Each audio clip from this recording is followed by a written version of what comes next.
The Fire Department of New York reports a major building collapse has happened, and there are reports of people trapped. The area is the East Village of Manhattan. All right, so basically, right now the police are there, as you know, and the fire department. And just to, put this off the top right now, just not to appear, like any kind of terrorism related or any sort of criminal act. It appears to be, right now, the leading theory is that this was a gas explosion. There's a restaurant on the first floor of this building, and it's what's called a mixed occupancy. There's residences and there's a businesses. And at this point, they think it was a gas explosion that sort of started this. The latest numbers on injured is about 30. They expect that to climb. There's possibly some firefighters that they couldn't locate, but I don't know where that stands now. And so right now at this point, they're just trying to contain the fire and try to figure out, if anyone inside the building is trapped, injured.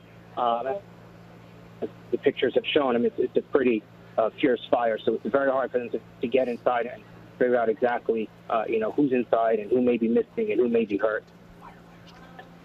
All right, Shimon, stay with me. Miguel's got some new information about firefighters. Go for it, Miguel. Shimon, I'm curious if you're hearing anything about firefighters who may have rushed in there and they themselves may have been trapped. Yeah, there was some reports of firefighters that may have been missing or they couldn't, get in touch with them. That was early on. Missing, then they found the firefighter. There was some additional reports of other firefighters possibly being, that they couldn't locate, but I don't know where that stands.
What we do know is Saudis say they have 100 planes and on the border 150,000 troops potentially able to be involved in this operation. We know too that the Egyptian government has said that it is ready to offer political and military support as well. It's unclear if any of that is already involved in the operation. There are plenty of conflicting reports out there about the scale and breadth of the Gulf countries involved in this operation. We have just heard a statement coming out of the United Arab Emirates in which the Saudis, the Bahrainis, Qataris, Kuwaitis join together and all say, along with the Emirates there, that they condemn what has been happening under the Houthi advance through Yemen. They call it a dangerous step for global security. Now, if you listen to the White House statement too, they refer to GCC-led operations, which does suggest there'll be more than just the Saudis involved in this in the hours or days to come. Helping people in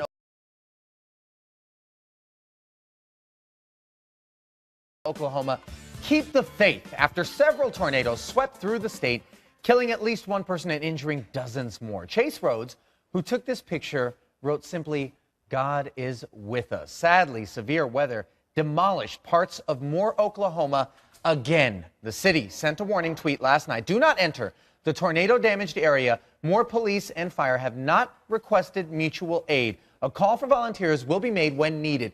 Now, you might remember that much of Moore, Oklahoma was leveled by a twister in May of 2013, and that storm killed 24 people. Yeah, and the governor of Oklahoma has actually declared a state of emergency in 25 counties in that state. So they are in need of some major repair. Downstairs in makeup, as you can imagine, the meteorologists were all in a hustle and bustle talking about this. And I was told that this is the latest in the month of March that we have ever had our first tornado. But of course, it was a bad one. And of all the locations, somewhere that's been hit so often by natural disaster. Yeah.